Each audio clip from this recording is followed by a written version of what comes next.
On adore y passer nos week-ends au soleil sous grande pinte et cheese naan. Mais avant de devenir ce tiers-lieu bobo, C'était quoi avant le Grand Contrôle?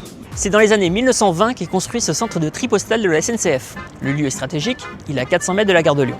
Et c'est surtout au cœur d'un quartier cheminot et du dépôt ferroviaire du Charolais. c'est en effet ici que se trouvaient les ateliers d'entretien des locomotives de la ligne Paris-Lyon-Méditerranée, ainsi que le dépôt de préparation des trains de nuit pour Lyon et au-delà.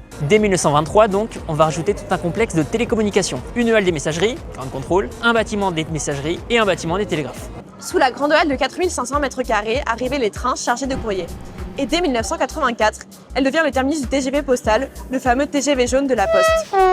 L'avion est ainsi une référence aux lettres amenées ici avant un vol long courrier. On voit aussi ce qui reste du bureau du contremaître, aux parois vitrées pour surveiller la plateforme logistique. Les ballots sont déchargés des trains, stockés, puis redistribués dans les camions postaux ici, sur cette terrasse où aujourd'hui on se prélasse au soleil. Dans les grandes heures du ferroviaire, ce sont 1400 personnes qui se pressent quotidiennement ici. Mais l'électrification du réseau et la baisse progressive des envois postaux va peu à peu rendre ce dépôt obsolète. Enfin, le 11 décembre 2016, après près d'un siècle d'activité, le centre de tri postal ferme définitivement. D'autres dépôts en périphérie prennent alors le relais.